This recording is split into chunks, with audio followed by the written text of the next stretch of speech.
ஜெபம் செய்வோம். அன்பும் இரக்கமுள்ள பரலோக தகப்பனே, மனமகிழ்ச்சியான இந்த காலை வேளைக்காக நன்றியோடு ஸ்தோத்திரிக்கிறோம். காலை தோறும் கிருபை புதிதாக இருப்பதற்காக ஸ்தோத்திரிக்கிறோம்.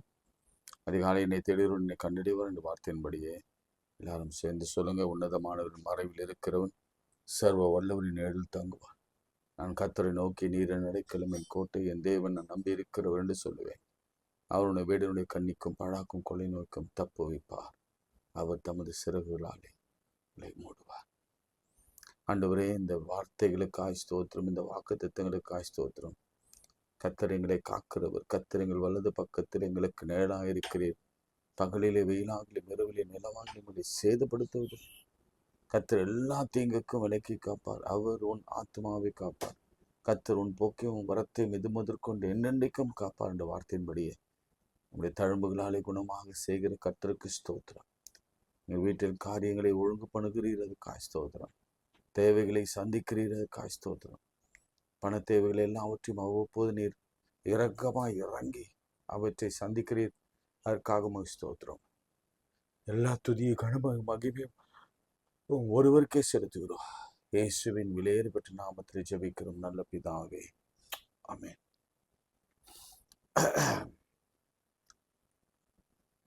அனைவரும் இணைந்து ஒருபோதும் மறவாத உண்மை பிதாவிற்கு உமக்கென்ன குறை மகனே என்ற பாடலை நாம் பாடுவோம். ஒருபோதும் மறவாத உண்மை பிதாவிற்கு உனக்கென்ன குறை மகனே. ஒருபோதும் மறவாத உண்மை பிதாவிற்கு உனக்கென்ன குறை மகனே. சிறுவன் தொற்றுனை ஒரு செல்ல பிள்ளை போல் காத்த, சிறுவன் தொற்றுனை ஒரு செல்ல பிள்ளை போல் காத்த, உரிமை தந்தை என்னும் உயிரோடு இருப்பார் உன்னை.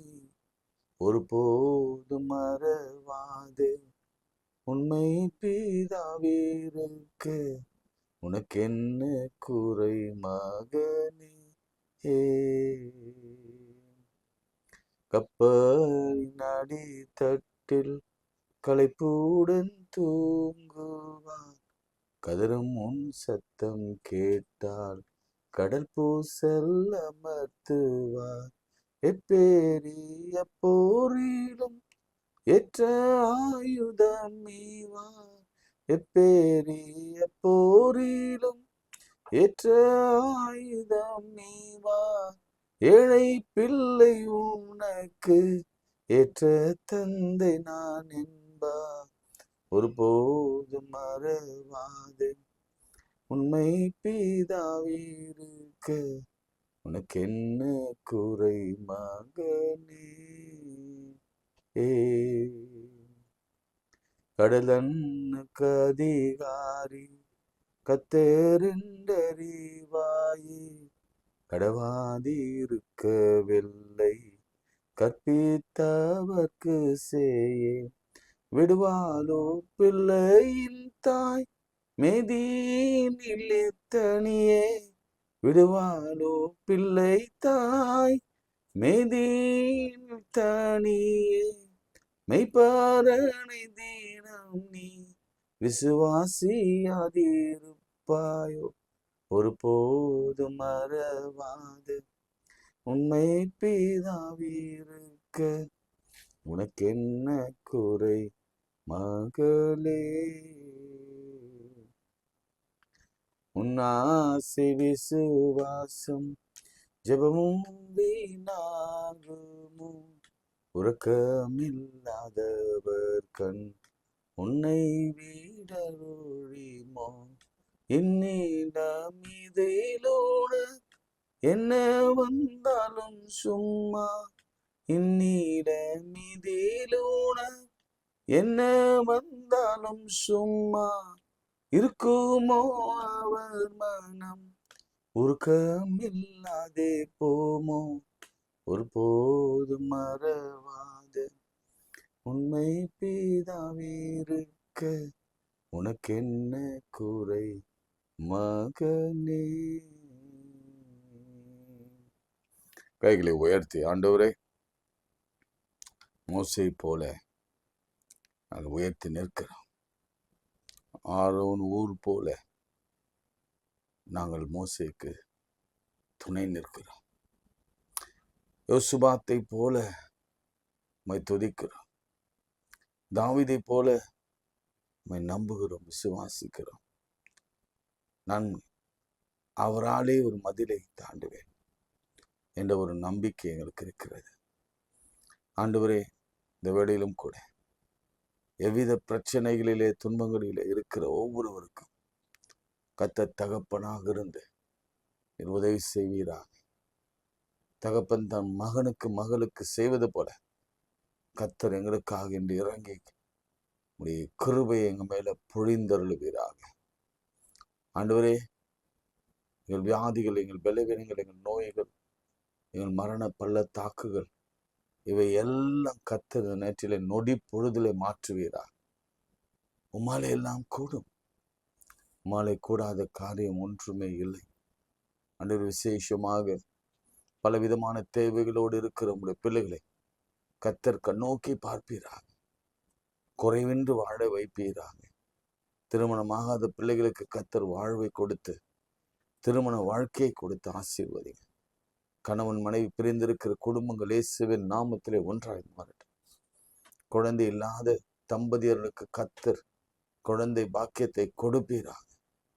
வேலையில்லாதவர்களுக்கு நிரந்தர வேலையை கொடுத்து ஆசீர்வதிப்பீராக. கடனில் இருக்கிறவர்களுக்கு கர்த்தர் அதை நிர்வகிக்கிற திறமையை, தாளந்துகளை பரலோகத்திலிருந்து கொடுப்பீராக. எல்லா கேன்சர் மறையட்டும், எல்லா கட்டிகள் மறையட்டும், எல்லாம் நடக்க முடியாத காரியங்கள் விலகட்டும். இருதயம், நுரையீரல், சிறுநீரகம், ஜீரண உறுப்புகள், கிட்னிஸ் எல்லாம் கர்த்தருடைய வல்லமையினாலே திரும்ப இயங்கட்டும் இயேசுவின் நாமத்தினாலே. ஆண்டவரே, நாங்கள் கேட்பதும் கேட்க மறைந்த அனைத்தையும் எங்களுக்கு கொண்டித்தார். இயேசுவின் நாமத்தில் ஜெபிக்கிறோம் பிதாவே, ஆமென். பிரியமானவர்களே, நம்ம நல்ல தகப்பனை குறித்து நாம் சிந்தித்து கொண்டிருக்கிறோம். அதில் திரும்ப ஒரு சின்னதை புதிதாக பார்க்குறவங்களுக்கு ஒரு சின்ன கேள்வியோட, ஆதாம் எப்படிப்பட்ட தகப்பன்? Is he a good father or a bad father? நல்ல கணவனாகவும் அவர் இருந்தாரா என்ற கேள்வியும் உங்கள் மத்தியில் நான் கேட்க விரும்புகிறேன். ஏன் அவரை பேட் ஃபாதர் எக்ஸாம்பிளாக நான் சொல்கிறேன்னா, ஒரு பிள்ளை கொலை செய்கிற அளவுக்கு அந்த பிள்ளையை வளர்த்தவனிடத்துல தான் நாம் சில கேள்விகளை கேட்க முடியும்ல. எப்படியா உன் பிள்ளையை வளர்த்த? இந்த பிள்ளை கொலை செய்கிற அளவுக்கு போகிறானே, திருடுற அளவுக்கு போகிறானே, அல்லது வேறு விதமான பழக்கங்களுக்கு போகிறானே, உன் பிள்ளை எப்படி வளர்த்தேன்னு இந்த உலகம் கேட்கும். அப்படிதான் நம்ம இயல்பா இந்த கேள்வியை நம்ம ஆதாமுக்கு முன்பாக வைக்கலாம். ஆனாலும் நாம் திருந்தணும். அதுதான் இந்த டாப்பிக்கே. நம்ம அப்பாக்களுக்கு ஜெபிக்கணும், மனைவி கணவன்மாருக்கு ஜெபிக்கணும். இந்த ஒழுங்கீனமாக இருக்கிற கணவன்மார்கள், கவலையற்ற ரெஸ்பான்சிபிலிட்டி இல்லாத இருக்கிற தகப்பன்மார்களுக்காக இந்த காலை வேளையில் நாம் ஜெபிக்கணும். நமக்காக மாத்திரம் ஜெபித்தா போதாது. சரி, நம்ம குடும்பத்தில் ஓகே, நம்ம தகப்பன், நம்ம கணவன் ரொம்ப நல்லா இருக்கிறான், என் வாழ்க்கையில் ஒரு பிரச்சனையும் இல்லைன்னு நினைக்காதீங்க.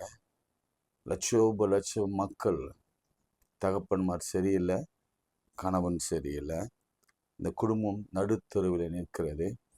அந்த பிள்ளைகளை வழி நடத்தவோ, திருமணம் நடத்தவோ, அல்ல அந்த பிள்ளைகளுக்கு காரியங்களை செய்யவோ இந்த பெற்றோர்கள் அந்த பொறுப்பில் இருக்கவில்லை என்பதுனால்தான் ஆவியானவர் என்று பேசி கொண்டிருக்கிறார். அடுத்து நான் ஒரு தகப்பனை குறித்து நான் பேசினேன். ஈனோக்கு, மெத்திசாலா என்பதை குறித்தெல்லாம் நான் பேசினேன். அதன் பிறகு நோவாவை குறித்து நான் பேசினேன். நோவா ஒரு நல்ல தகப்பனாக அவர் இருந்தார். என 2 பிள்ளைகளையும் அவர் பிரசங்கித்து ஆண்டுடைய வருகைக்காக ஆயத்தப்படுத்தினார். பேழையை கட்டினார்கள். மருமகளும் மாமனாருக்கு கீழ்ப்படிந்தால், அது ரொம்ப பெரிய ஆச்சரியம். அதே போல மனைவியும் கணவனுக்கு கீழ்ப்படிந்து அந்த பேழையை கட்டி அந்த பெரும் ஆபத்திலிருந்து அவங்க காக்கப்பட்டாங்க. அதுக்கு காரணமே ஒரு அப்பா தான். நான் என்ன சொல்ல வரேன்னா, ஒரு அப்பாவால் இந்த ஒரு குடும்பத்தை அழிக்கவும் முடியும், ஒரு அப்பாவால் ஒரு குடும்பத்தை காக்கவும் முடியும். இன்னைக்கு அநேகருடைய குடும்பங்களிலே உலகளாவிய நான் சொல்றேன், அது அப்பாக்கள் அந்த அளவுக்கு ஜெபிக்கிறவர்களாக, வேதம் வாசிக்கிறவர்களாக, ஆலயத்திற்கு ஒழுங்காக போகிறவர்களாக, விசுவாசிகளாக இல்லை என்று தான் சொல்லுவோம். கம்பேரிட்டிவ்லி அம்மாக்களோட நம்ம இணைத்து பேசுகிற பொழுது அம்மாக்கள் எல்லாவற்றிலும் கொஞ்சம் அதிகமாக தான் இருக்கிறாங்க, அப்பாக்கள் குறைவாக இருக்கு. அந்த நிலை மாறணும். நம்ம பிள்ளைகளுக்காக திறப்பில் நிற்கணும். ஒரு எக்ஸாம்பிள் ஃபாதராக, ரெஸ்பான்சிபிள் ஃபாதராக நம்ம மாறிக்கொள்ள வேண்டும் என்பதுதான் இந்த நாளிலே நமக்கு ஆண்டவர் கற்றுக் கொடுக்கிற இன்னொரு பாடம். ஆபிரகாம் ஒரு நல்ல தகப்பனா? எஸ், அஃப்கோர்ஸ், நல்ல தகப்பன் தான். விசுவாசிகளின் தகப்பன் என்று சொல்லப்படுகிறவன் தான். ஆனாலும் ஆபிரகாம் சாரால், ஈசாக்கு முந்தி ஆகாருக்கு பிள்ளை இஸ்மவேல், அவர் இஸ்மவேலையும் ஆசீர்வதித்தார். அதே போல ஈசாக்கையும் ஆசீர்வதித்தார். அதில் அந்த குடும்பம் பெருகிற்று. பலியிட ஈசாக்கை அழைத்த பொழுது ஒரு நல்ல தகப்பனாக இருந்து அவனை பலியிட்டார். யெகோவா ஈரே என்று பெயரிட்டார்.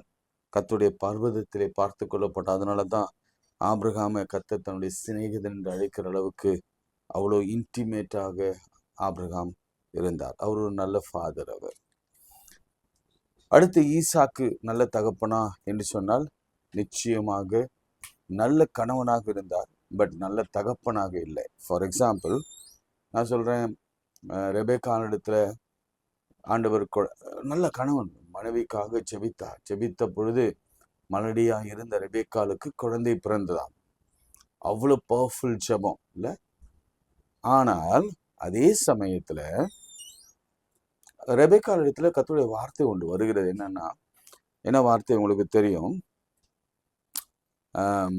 அண்ணன் தம்பியை சேவிப்பான் அப்படின்னு ஒரு வார்த்தை. அந்த பிள்ளை வயிற்றில் ரெண்டும் மோதி கொண்ட பொழுது அவள் அதை கர்த்தரிடத்துல விசாரிக்கும்படி அவள் போனாள். அப்போ கர்த்தர் சொல்லுகிறார், இல்லை, இது 2 சந்ததி வரப்போகிறது, அதில் பெரியவன் சிறியவனை சேவிப்பான் என்று அவங்க சொன்ன பொழுது இந்த காரியத்தை நிச்சயமா ஈசாக்கிடத்துல அவள் சொல்லியிருக்க வேண்டும்.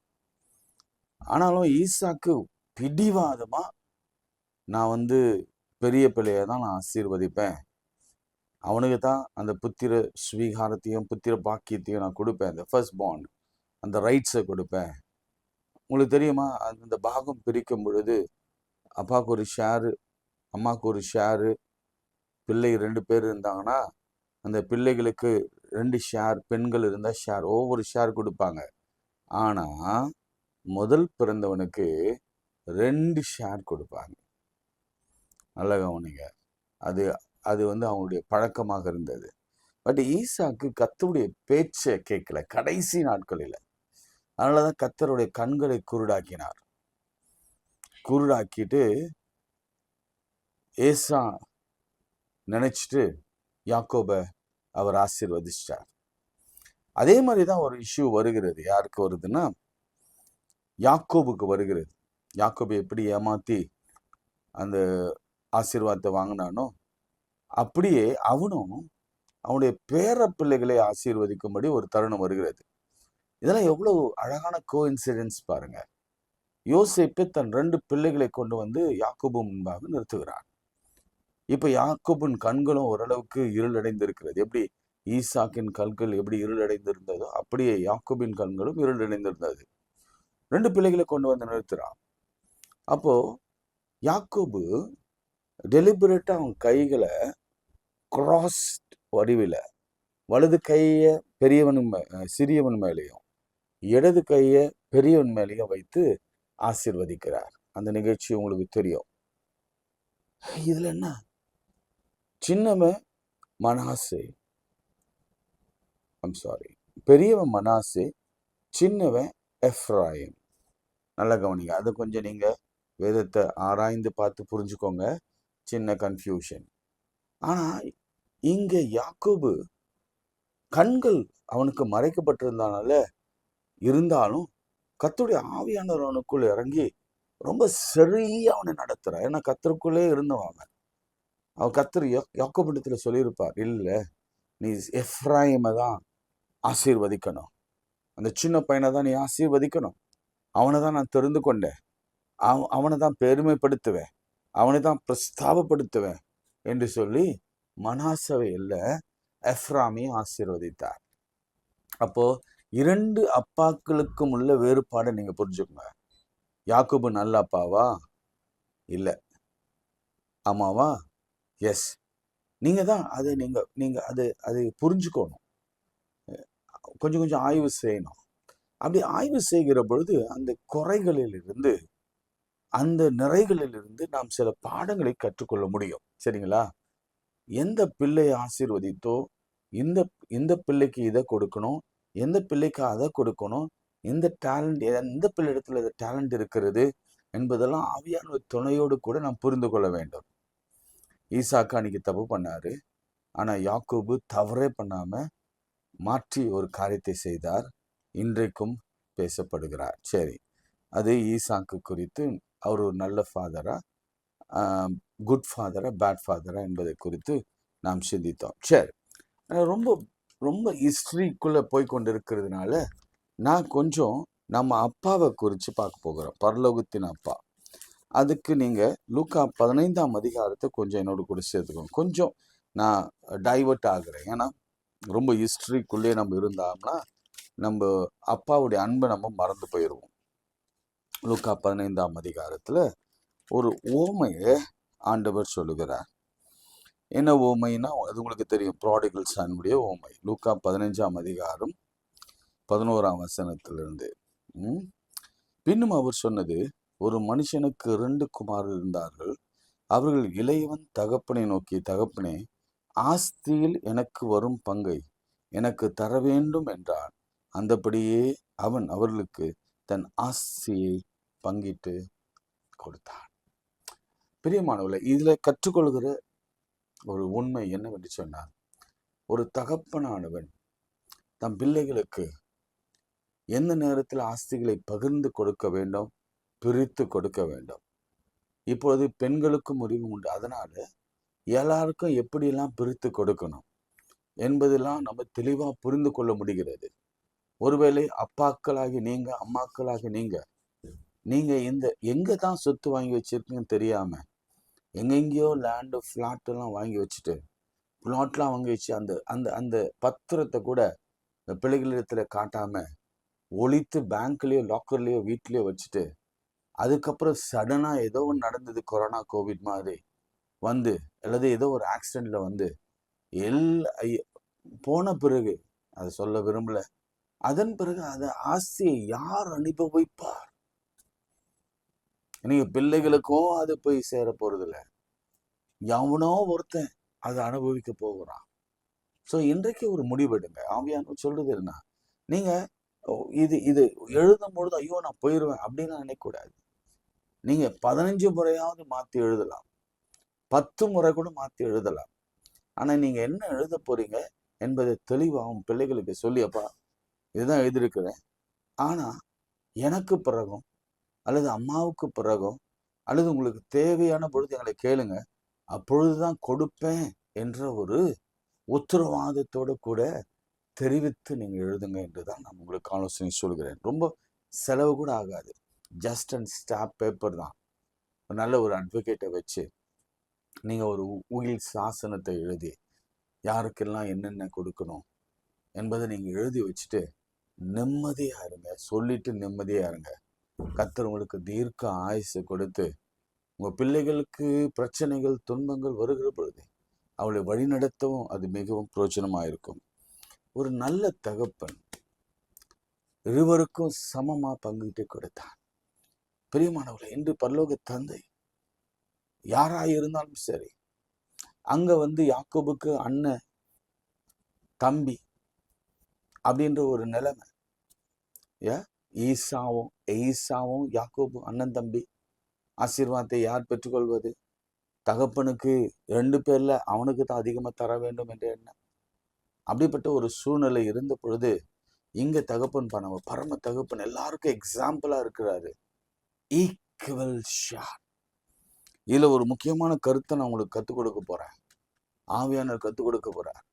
Equal share. அது மாத்திரம் இல்ல, ஒவ்வொரு தகப்பனும் தம் பிள்ளைக்காக சேர்த்து வைக்கணும். இந்த டீச்சிங்கை சபை சொல்லி கொடுக்கல. காரணம் என்னன்னா, எல்லாம் இந்த ப்ராஸ்பெரிட்டி தியாலஜி பேசுறாங்க. ஐயருங்கெல்லாம் ஐயர் பேசல, இண்டிபெண்டன்ட் ஊழியக்காரெல்லாம் பேசுறாங்க. பணம் பணம் பணம் பணம் என்று பேசுறாங்க என்று சொல்லியே நம்ம என்ன செய்யட்டோம்னா, இந்த சேமித்து வைப்பதை குறித்து சபை பிள்ளைகளுக்கு, பெற்றோருக்கும், குடும்பத்தினருக்கும், வலுவு பிள்ளைகளுக்கும், சுறு பிள்ளைகளுக்கும் இந்த பிகி பாக்ஸ் பத்தி கூட நம்ம சொல்லி கொடுக்கறது இல்லை. இது ரொம்ப ரொம்ப ஷேம். இது ஆவியானவர் ரொம்ப தெளிவா பேசு. இந்த தகப்பன் தன் பிள்ளைகளுக்கு ஆஸ்திகளை சேர்த்து வைத்திருக்கிறான். ஒருவேளை ஒண்ணுமே இல்லைன்னா இன்னத்தை பிரிச்சு கொடுத்துருப்பான். சோ இந்த பிள்ளை நல்ல தகப்பன் நல்ல ஆஸ்திகளை சேர்த்து வைப்பான். தன் பிள்ளைகளுக்காக ஆஸ்திகளை சேர்த்து வைப்பான், கடனை அல்ல. சில பெற்றோர்கள் கடனையே சேர்த்து வச்சு பிள்ளைகளுக்கு அதை அப்படியே ஃபார்வர்ட் பண்ணுவாங்க. ஆஸ்திகளை சேர்த்து வைக்கணும், வீட்டை சேர்த்து வைக்கணும். அவர்களுக்கான வாழ்க்கை உறுதிப்படுத்தணும், திருமணத்தை உறுதிப்படுத்தணும், அவங்க குழந்தை பேற்று உறுதிப்படுத்தணும், அவங்க தன்னுடைய சொந்த கால்களிலே நிற்கும்படி அவர்களுக்கு இப்பொழுதே அறிவுரையும் சொல்லணும், அவர்களுக்கு டீச்சிங் சொல்லணும், அவங்களுக்கு இன்ஸ்ட்ரக்ஷன் கொடுக்கணும். நிறைய வார்த்தைகள் நான் பயன்படுத்துறேன். டீச்சிங், இன்ஸ்ட்ரக்ஷன், இதெல்லாம் பவுல் எழுதும்போது மற்றவர்களுக்கு எழுதுறார். உன் பிள்ளைகளை போதித்து நடத்து, டீச்சிங், இன்ஸ்ட்ரக்ஷன் கொடு, அறிவுரை கொடு, எது நல்லது எது தீங்குது. இப்போ கையில பணத்தை கொடுத்துட்டேன், அந்த சொத்தெல்லாம் பிரிச்சு கொடுத்துட்டேன்.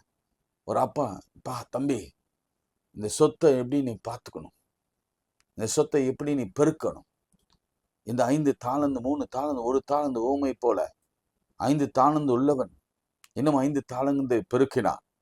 3 தாளந்து கொடுத்தவரிடத்துல இன்னும் 3 தாளந்துகள் பெருக்கிடப்பட்டது. ஆனா 1 தாளந்து உள்ளவனும் மண்ணின் கீழ் புடைந்து போயிட்டான். அப்படி இருக்காது தம்பி, கொடுத்ததை நீ பெருக்கு. நான் விசுவாசிக்கிற இந்த தகப்பன் இதெல்லாம் சொல்லி கொடுத்துதான் அந்த பிள்ளைகளை அனுப்பியிருப்பான். ஏனென்றால் முதியவன் எல்டர் பாய் தன் தகப்பனோடு கூட இருந்து அந்த தகப்பன் வீட்டை பார்த்து கொண்டிருந்தான்.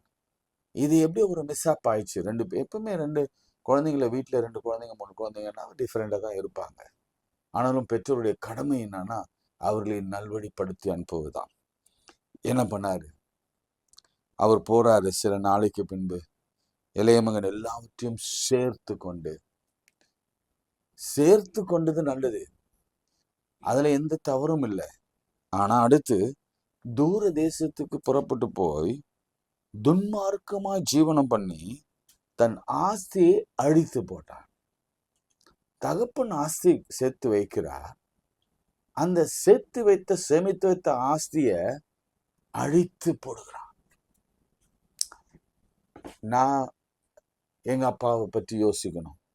எங்க அப்பா சேர்த்து வைத்ததை நான் ஒழுங்கா அதை பாதுகாத்து வைத்திருக்கிறேனா? என் பிள்ளை நான் சேர்த்து வைத்திருக்கிறத அது பாதுகாப்பா வைக்கிறதா? அதை வைத்து இன்னும் பெருக்குதா, அதை அழிக்குதா என்ற கேள்வியெல்லாம் வருதில்ல. எனவே இன்றைக்கு ஆவியானவர் அம்மாக்களுக்கும் அப்பாக்களுக்கும் குடும்பத்திற்கும் சொல்லுகிற காரியம் என்னவென்று சொன்னால், தயவு செய்து உங்க பிள்ளைகளை எதிர்காலத்தில் அனாதையா விட்டு விடாதீங்க. அவர்களுக்காக சேமித்து வைங்க, அவர்களுக்காக வீட்டை சேர்த்து வைங்க, அவர்களுக்காக பிஸ்னஸ் பண்ணுங்க, அவர்களுக்காக ஜுவல்ஸை சேர்த்து வைங்க, அவர்களுக்காக நல்ல வைப்பு தொகையை போட்டு அவளை சேர்த்து வைங்க. காரணம் என்னன்னா, என்றைக்கு எது நடக்கும் என்று யாருக்கும் தெரியாது. பிசாசு எவனை விழுங்கலாமே என்று கெர்ஜித்து வகை தேடி காத்து கொண்டிருக்கிறான். எல்லாத்தையும் அழித்து போட்டான். எல்லாவற்றையும் அழித்து போட்டு பஞ்சம் வர வந்தது. குறைவுபடத்துடைய அதெல்லாம் உங்களுக்கு தெரியும். அங்க போய் ஒரு குடியான இடத்துல, குடியான்னா ஒரு ரொம்ப ஏழைப்பட்டவன் இடத்துல போய் ஓட்டி கொண்டான். ரொம்ப ஏழைப்பட்டவன்னா அவன் வந்து ஒரு பெரிய கைவினை தொழில் செய்கிறவன் தான். குடியானவனா ரொம்ப பெரிய நல்ல பொறுப்பு தான். குடியானவனா ரொம்ப ஏழைனும் இல்லை, but is somehow big big business man. ஏன்னா அவங்ககிட்ட நிறைய மிருகங்கள் இருந்தது, அதை இன்க்ளூடிங் பன்றி. அப்போ இந்த பன்றிகளை மேய்க்கிற வேலை கிடைத்தது. எதையுமே நம்ம எந்த மிருகத்தையும் கர்த்தருடைய படைப்புல இது தப்பு அது ரைட்டுன்னு சொல்றதுக்கு நம்ம வரவில்லை. அதில் ஒரு காரியத்தை நம்ம அதில் கவனிக்க வேண்டும். பசி, பஞ்சத்தினாலே பசி யாரிடத்துல கேட்க முடியாது. அன்பானவர்ல, நான் ஒரு காரியத்தை பிள்ளைகளுக்கு சொல்றேன், அல்லது இப்போ இருக்கிற பெற்றோருக்கும் சொல்றேன். அப்பா நிழல் இருக்கும் பொழுதுதான், கர்த்தருடைய நிழல் இருக்கும் பொழுதுதான் நம்ம குறைவில்லாமல் இருக்க முடியும். அப்பா நிழல்ல நம்ம தங்கும் பொழுதுதான் பசி பட்டினி இல்லாம வாழ முடியும். அப்பா நிழல் இருக்கும் பொழுதுதான் நல்ல வீட்டில் வாழ முடியும், சுகமாய் வாழ முடியும்.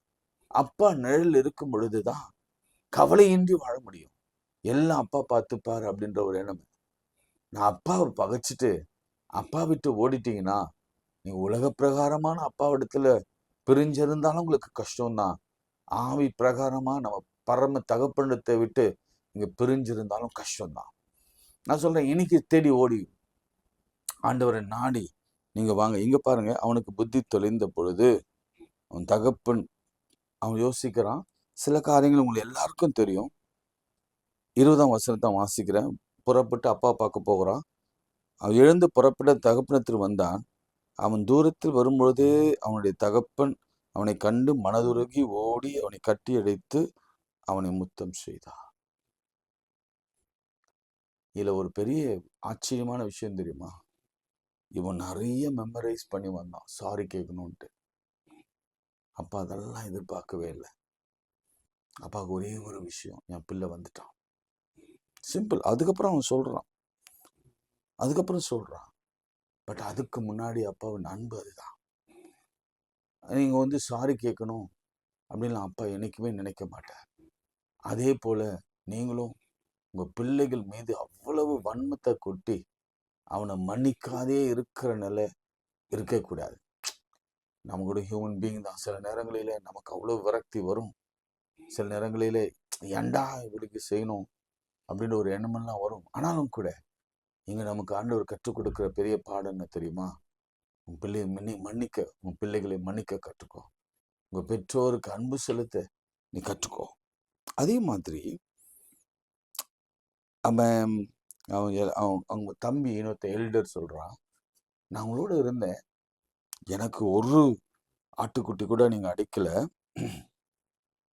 ஆனா இவன் வந்து சிநேகிதரோடு சந்தோஷமா இருக்கும்படி ஒரு ஆட்டுக்குட்டி அடிக்கல. வேசியின் இடத்தில் உம்முடைய ஆசையை அடித்து போட்டு உம்முடைய குமாரனாகி இவன் வந்தவுடனே கொடுத்து கண்டு இவனுக்கு அடுப்பித்திரே என்றார். அதற்கு மகனே, நீ எப்பொழுதும் என்னோடு கூட இருக்கிறாய், எனக்குள்ளதெல்லாம் உன்னுடையது. உன் சகோதரன் இவனும் மரித்தான், திரும்ப உயிர்த்தான், காணாமல் போனான், திரும்பவும் காணப்பட்டான். ஆனபடியால் நம்முடைய சந்தோஷத்திலே மகிழ்ச்சியா இருக்க வேண்டும் என்று சொன்னான். எனக்குரியவைகள் எல்லாம் உனக்குரியவைகள். இப்பதான் ஒரு முக்கியமான வெளிப்பாடை கர்த்தர் உங்களுக்கு கொடுக்கிறார், எனக்கும் கொடுக்கிறார். அது எனக்கு எப்போ தெரியும், ஆனா உங்களுக்கு முதல்ல தெரிஞ்சுக்கணும். என்ன வெளிப்பாடு தெரியுமா? அப்ப ஷேரை பிரிக்கும் பொழுது அவர் 3 ஷேரா அவர் பிரிச்சார். இன்னும் சொல்ல போனா, இந்த அப்பா 3 பண்ணாரு. நான் உங்களுக்கு சொல்றேன்னா, அப்பா அம்மாவுக்கு 2 ஷேரு, பிள்ளைகள் 2 பேர் இருந்தா 4 ஷேர். தனித்தனியா பிரிங்க, தப்பு இல்லை. அல்லது அப்பா அம்மாவுக்கு ஒரே ஷேர் வேணும்னா செய்யுங்க, அதுவும் தப்பு இல்லை. ஆனா இந்த அப்பா சொல்றாரு, நான் பிரிச்சு கொடுத்தேன். எப்படி பிரிச்சு கொடுத்தேன்தாம்மா? என்னுடையது எனக்கு இருக்கும், இளையவனுக்கு கொடுக்க வேண்டியதை கொடுத்துட்டேன், பெரியவனுக்கு உனக்கு வேண்டியதை நான் கொடுத்தேன். ஆனாலும் நீ என்னோடு கூட இருக்கிற, என்னுடையதெல்லாம் உன்னுடையது. அதனாலதான் முன்னாடியே சொன்னேன், பிள்ளைகள் இப்படி நீங்க ஷேர் பிரிச்சு வச்சீங்கன்னா, ஒருவேளை ஒரு பிள்ளை ரொம்ப ஒடுங்கி போய் வந்தான்னா, நொந்து போய் வந்தான்னா, அவனுக்கு நீங்க உதவி செய்ய முடியும். உங்க சின்ன பையன் இடத்துல பெரிய பையன் இடத்துல போயிட்டாப்பா, அவங்க தங்கச்சி இடத்துல போயிட்டு அல்லது உங்க மக இடத்துல போயிட்டு அந்த தம்பிக்கு ஹெல்ப் பண்ணு, அண்ணனுக்கு ஹெல்ப் பண்ணுன்னு சொன்னா கண்டிப்பா நிச்சயம் இந்த காலத்துல செய்ய மாட்டாங்க. அப்பாவுக்கு இருக்கிற அன்பு கண்டிப்பா பிள்ளைகளிடத்துல, சகோதர சகோதரி இடத்துல இருக்க வாய்ப்பில்லை. காரணம், உலகத்துல நம்ம கடைசி நாட்களில அன்பு தணிந்து போய் இருக்கிற காலத்துல சுயநலத்துல நாம் வாழ்ந்து கொண்டிருக்கிறோம்.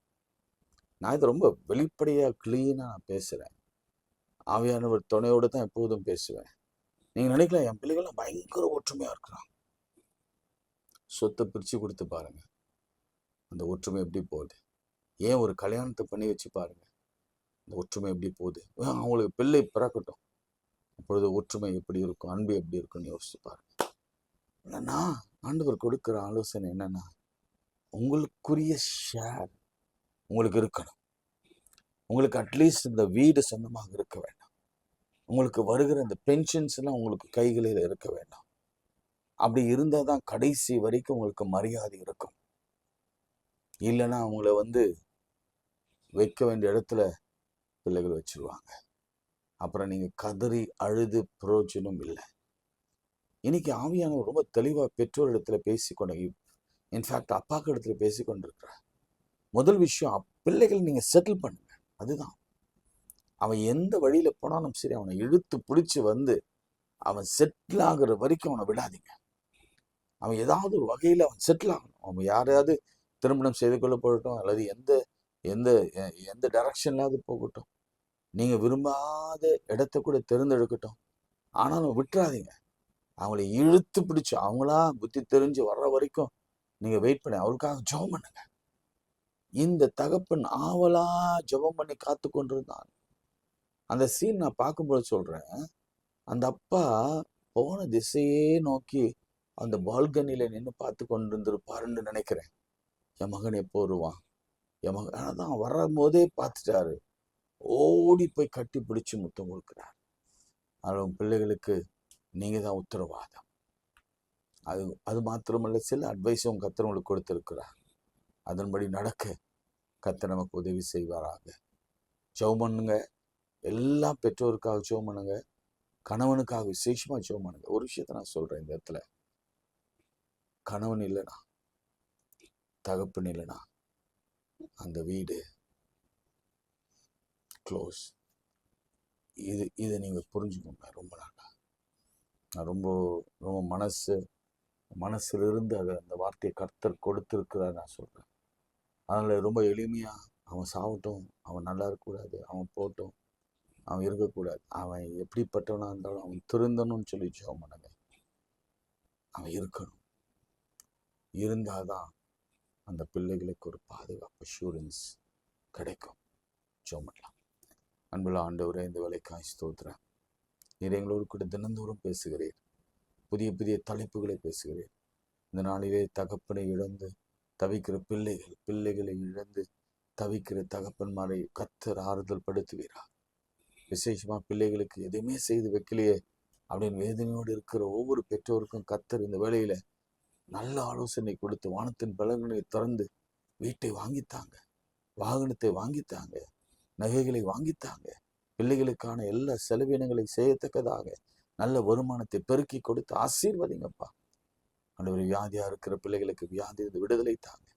இந்த காலங்களிலே அநேகர் கண்ணீரோடு கூட வேதனையோடு கூட, ஆண்டவரே ஃபீஸ் கட்ட முடியல ஐயா, ஜெபம் பண்ணுங்க என்று சொல்லி இன்னும் கேட்டுக்கொண்டிருக்கிற அநேகரை நான் பார்க்கிறேன். ஆண்டவர் அவர்களுக்கெல்லாம் எப்படியாவது பரத்திலிருந்து தாசை அனுப்பி அவளுக்கு உதவி செய்து அவர்களுக்கு வேண்டியதை கர்த்தர் செய்வீராக. நல்ல காலேஜில் சீட் கிடைக்கட்டும், ஸ்கூல்ல சீட் கிடைக்கட்டும். அவன் நன்றாக படித்து நல்ல உயர் பதவிக்கு போகிற கிருபை தார். விசேஷமாக ஆண்டவரே, திருமணமாக அந்த பிள்ளைகளுக்கு கர்த்தர் நல்ல செய்தி, குழந்தை இல்லாதவர்களுக்கு குழந்தை பாக்கியம், வேலை இல்லாதவர்களுக்கு வேலைக்கான வாய்ப்புகள் கர்த்தர் திறந்து கொடுத்து ஆசீர்வதி. இந்த நாளிலே மிராக்கள் சரீரத்துல அநேகருக்கு நடக்கட்டும். எல்லா கைகளை உயர்த்தி, இந்த கொரோனா எங்களை தொடக்கூடாதுன்னு சொல்லி ஜெபம் பண்ணுங்க. இந்த கொரோனா வைரஸ் இயேசுவின் நாமத்தினாலே எங்கள் மீது ஒரு அடையாளத்தை போட்டு எங்களை தீண்டாதபடி காத்துக்கொள்ளுங்க. ஆண்டவரே, எங்கள் பிள்ளைகளையும் பேர பிள்ளைகளையும் எங்கள் பயணங்களையும் பெற்று ஆசீர்வதிங்க. இயேசுவின் நாமத்தில் ஜெபிக்கிறோம் நல்ல பிதாவே, ஆமென். நமது ஆண்டவராகிய இயேசு கிறிஸ்துவின் கிருபை, பிதாவாகிய தேவனுடைய அன்பு, பரிசுத்த ஆவியின் ஐக்கியம் நம் அனைவரோடும் என்றும் சதாக்கள் நிலைத்திருப்பதாக. ஆமென்.